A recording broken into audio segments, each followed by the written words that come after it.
खबर बहुत बड़ी है और बहुत जल्दी से आपको बता देना चाहता हूं। तुर्की बीच में कूद गया है। अल्लाह तुर्की को कामयाबी दे।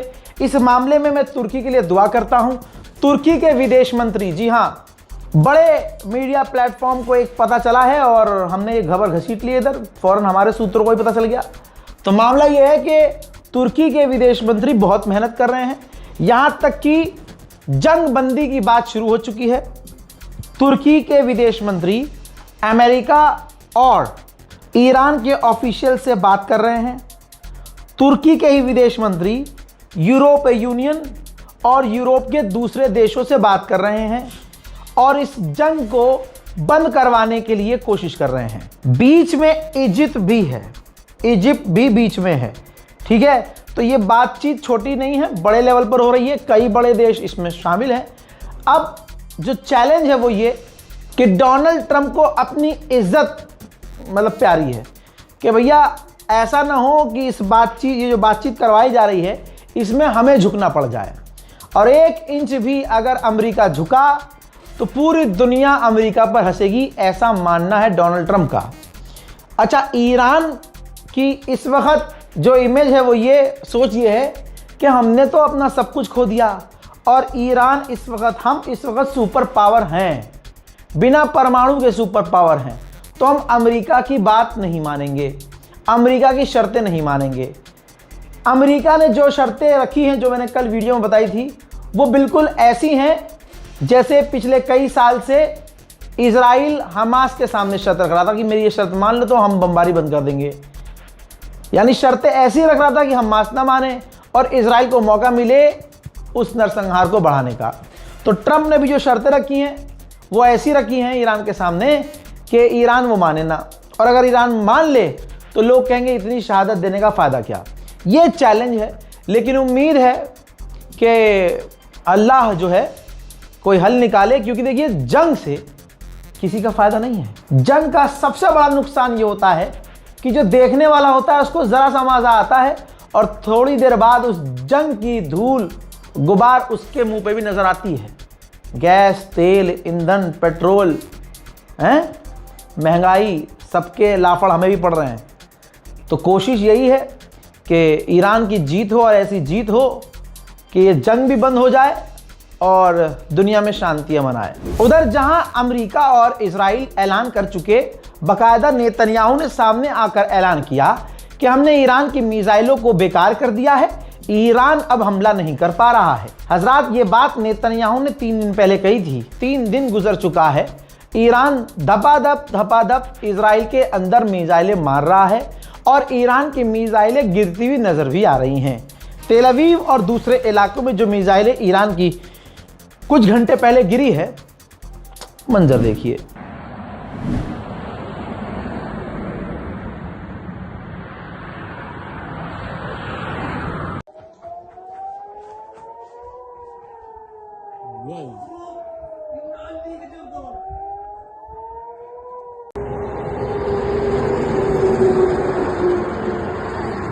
הכל פה עכשיו. כן? יואו, מה זה? אימא'לה, נפילה? שום!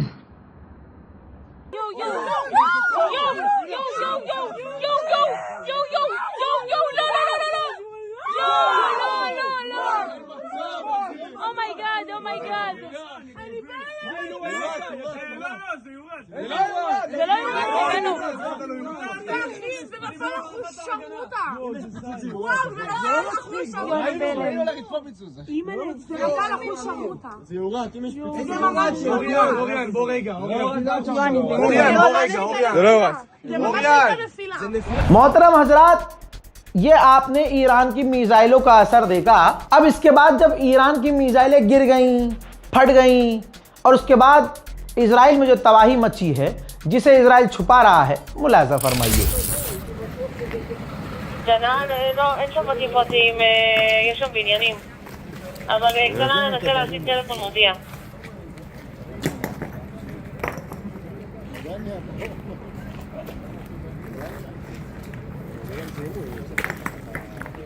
מרכז